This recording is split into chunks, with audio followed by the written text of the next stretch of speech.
নমস্কার। আজকে আমরা আলোচনা করব শিরোরেখা মানসিক স্বাস্থ্যের নির্দেশক। অর্থাৎ একটা মানুষের মন মানসিকতা কীরকম হবে সেটা কিন্তু শিরোরেখা থেকে জানা যাবে। শিরোরেখা কোথা থেকে বের হয়, কোথায় শেষ হয়, আগে দেখুন। শিরোরেখা হচ্ছে এটা বৃহস্পতির অংশ, এটা বৃহস্পতির মাউন্ট। বৃহস্পতির মাউন্টের তলার থেকে শুরু হয়, সমতল মঙ্গলের দিকে যায়, যে নিষ্ক্রিয় মঙ্গলের নিচের দিকে শেষ হয়। এটা হচ্ছে নিষ্ক্রিয় মঙ্গল। তাহলে বৃহস্পতির তলার থেকে শুরু হয়ে সমতলের মঙ্গলের মধ্য দিয়ে যেয়ে চন্দ্রের উপরে নিষ্ক্রিয় মঙ্গলের এসে শেষ হয়, এটাই স্বাভাবিক নিয়ম। তো অনেক ক্ষেত্রে আবার শিরোরেখা কিন্তু চন্দ্রের দিকেও নেমে আসে। তো এটাই মেন যেটা, সেটা হচ্ছে যে বেশিরভাগ ক্ষেত্রেই নিষ্ক্রিয় মঙ্গলের শেষ অংশে এসে শেষ হয়। অর্থাৎ বৃহস্পতি মাউন্টের তলার থেকে শুরু হচ্ছে। তাহলে বৃহস্পতি হচ্ছে জ্ঞানের আলোক, বা আমরা বৃহস্পতিকে বলে থাকি জ্ঞানের কারক গ্রহ। তাহলে এই জ্ঞানের কারক গ্রহের অর্থাৎ জ্ঞানের আলোই এর উৎসস্থল শিরোরেখার। যাচ্ছে সমতল মঙ্গল, আসছে নিষ্ক্রিয় মঙ্গলের শেষে। অর্থাৎ এসে সমতল মঙ্গলের শেষ হচ্ছে কোথায়? চন্দ্রের উপরে। চন্দ্র হচ্ছে আমাদের সাবকনসিয়াস মাইন্ড, অর্থাৎ মনের কিছু অংশ কিন্তু চন্দ্রের উপর নির্ভর করে। তাহলে শিরোরেখার শেষ অংশ মঙ্গল এবং চন্দ্রের মিডিলে এসে শেষ হচ্ছে।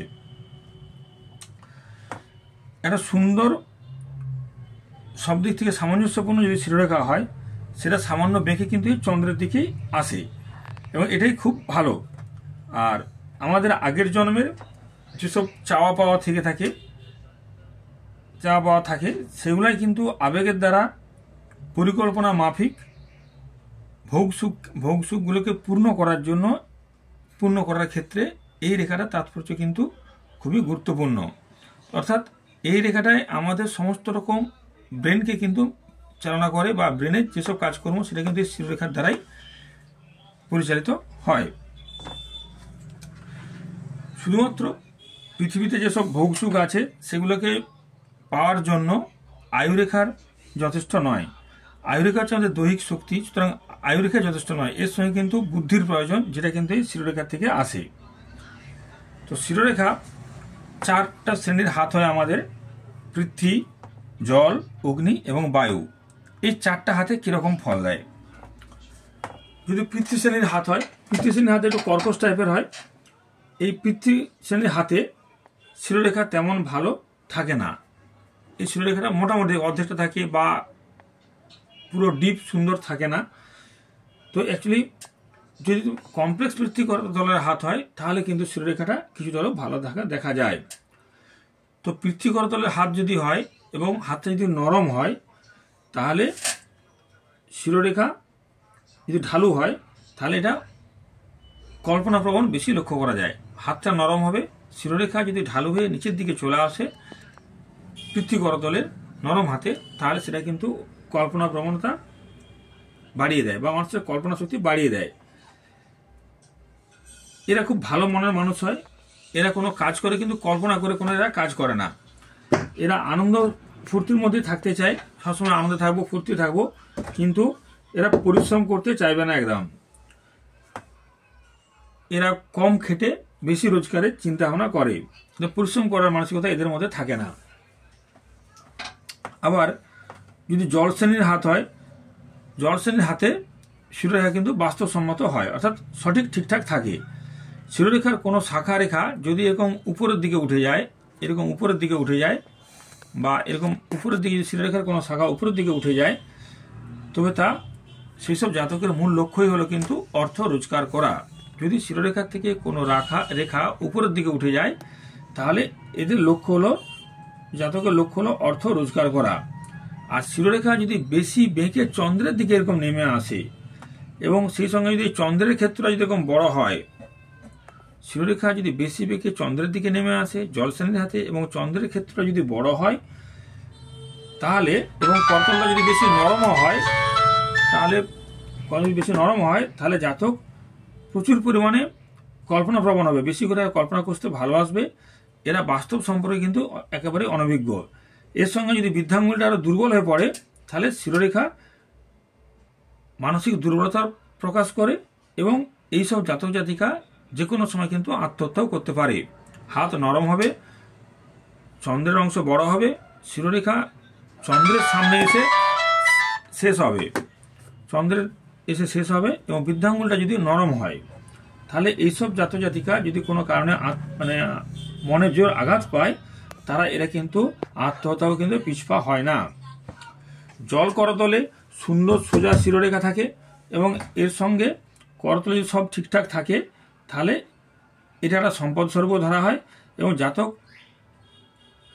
কল্পনা মাফিকই সব কাজ কিন্তু ঠিকঠাক করতে পারে। কিন্তু যদি চন্দ্রের দিকে একেবারে ঢলে পড়ে, তখন সেটা কিন্তু আত্মহত্যার প্রবণতা নির্দেশ করে, যদি বৃদ্ধাঙ্গুলটাও দুর্বল হয়। তো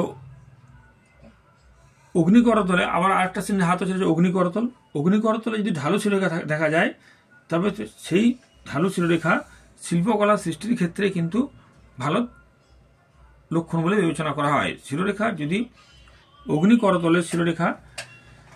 অগ্নিকরতলের ঢালু শিরোরেখা যদি থাকতে দেখা যায়, তবে এরা কিন্তু শিল্পকলার প্রতি বেশি আকৃষ্ট হয় বা খামখেয়ালি প্রকৃতির এদের হয়।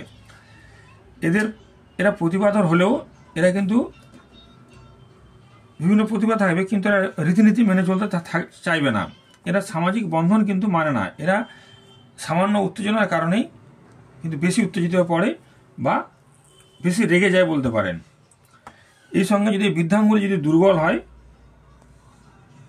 এবং তাহলে এই ঢালু শিরোরেখা জাতককে অনেক খামখেয়ালি স্বরূপ করে তোলে এবং নিজের চিন্তাধারা এরা অন্যের উপর চাপিয়ে দেয়।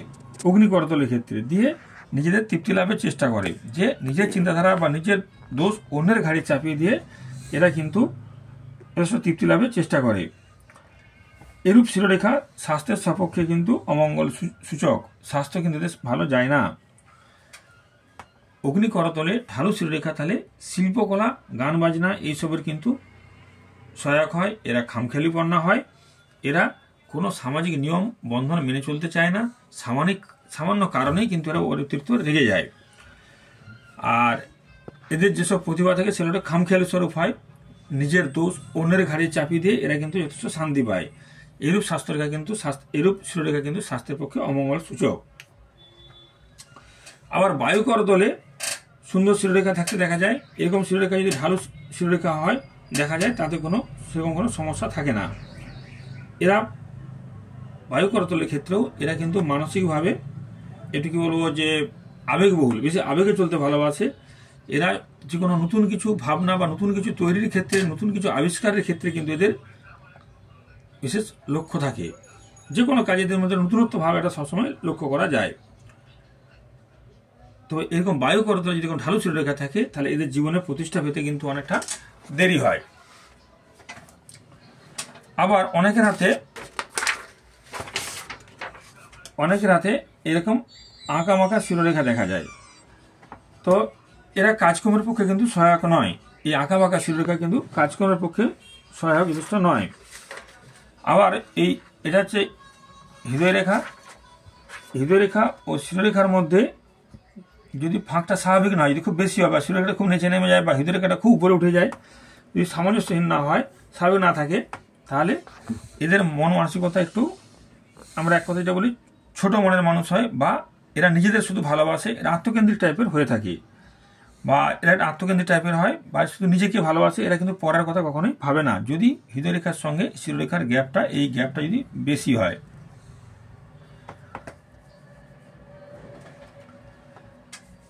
আবার এই শিরোরেখা যদি একটু উপরে উঠে, যদি এরকম শিরোরেখা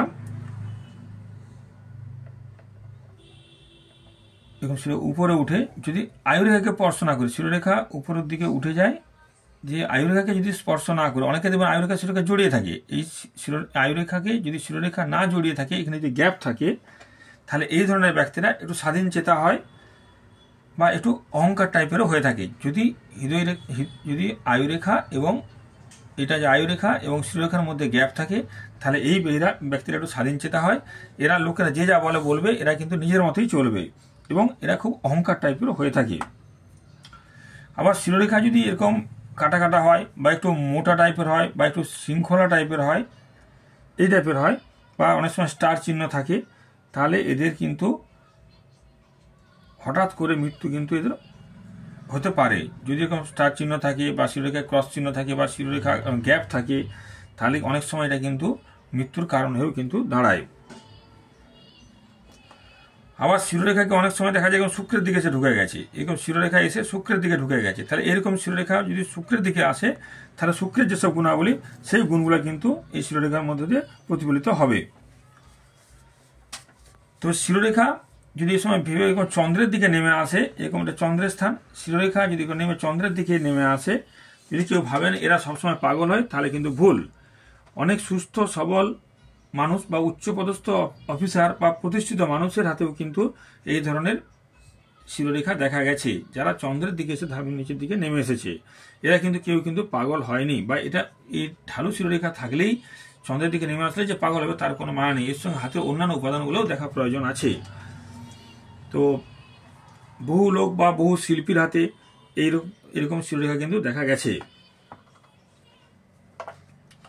শিরোরেখা যদি গভীর না হয়, কাটাকুটি হয়, বা কোথায় বলিষ্ঠ যদি না হয়, প্লেন সোজা যদি বলিষ্ঠ না হয়, তাহলে এইসব লোকেরা কিন্তু সমাজের যে কোনো কাজের ক্ষেত্রে কিন্তু পিছিয়ে পড়ে। শিরোরেখা যদি সঠিক একদম সোজা স্ট্রেট, এবং সেটা যদি সোজা স্ট্রেট বা এরকম বেঁকে এরকম স্পষ্ট না হয়, যদি কোনো কাটাকুটি দাগ না থাকে বা এরকম শৃঙ্খলা না থাকে, আর যদি থেকে থাকে, না থাকলে ভালো, যদি থেকে থাকে বা ক্রস চিহ্ন থেকে থাকে, তাহলে এইসব ব্যক্তিরা কিন্তু জীবনে উন্নতি করতে অনেক দেরি হয়। এরা কিন্তু সমাজ থেকে সহজেই পিছিয়ে পড়ে, সব কাজে কিন্তু এরা পিছিয়ে পড়ে। আর যদি সুন্দর শিরোরেখা থাকে, তাহলে সেই সব ব্যক্তিরা সুন্দর যুক্তবাদী হয় এবং সুন্দর মানসিকতারও ইঙ্গিত বহন করে থাকে। তো এই রেখাটা যত ছোট হবে, যদি অপরিণত হয়, হস্তকরতলের সঙ্গে যদি সামঞ্জস্যপূর্ণ না হয়, তাহলে এরা মানসিক দিক দিয়ে কখনোই শক্তিশালী হবে না। যদি ছোট শিরোরেখা থাকে বা হাতের সঙ্গে সামঞ্জস্যপূর্ণ না হয়, তাহলে কিন্তু এরা সুস্থ সবল সুন্দর মানসিকতার অধিকারী কিন্তু হতে পারে না। এদের মানসিকতা হয় সবসময় একটু নিচু মানের। শিরোরেখা সাধারণত, এই যে শিরোরেখা সাধারণত দুটো ভাগে আমাদের ভাগ করে।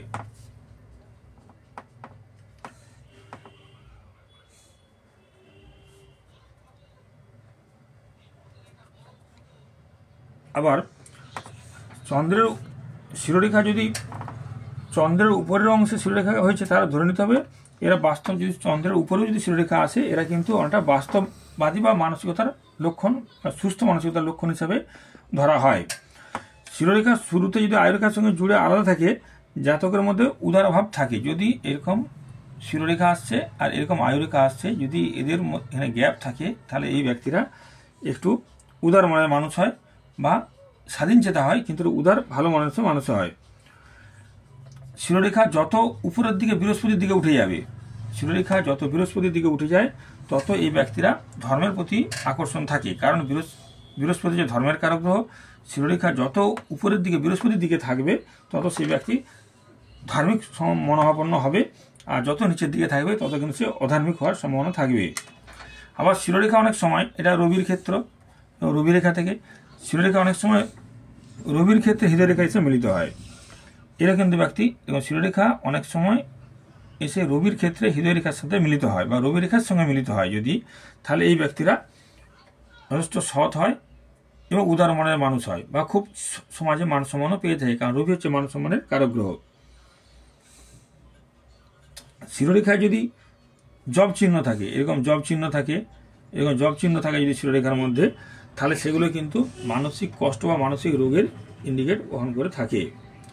আবার আমরা আয়ুরেখাকে যেমন পিতৃরেখা বলি, শিরোরেখাকে অনেক জ্যোতিষী বা অনেক অ্যাস্ট্রোলজার শিরোরেখাকে মাতৃরেখাও বলে থাকেন। এই শিরোরেখায় কিন্তু আমাদের হাতকে দুভাগে ভাগ করে, উপরের অংশ হচ্ছে একটা দিক আর নিচের অংশ হচ্ছে একটা দিক।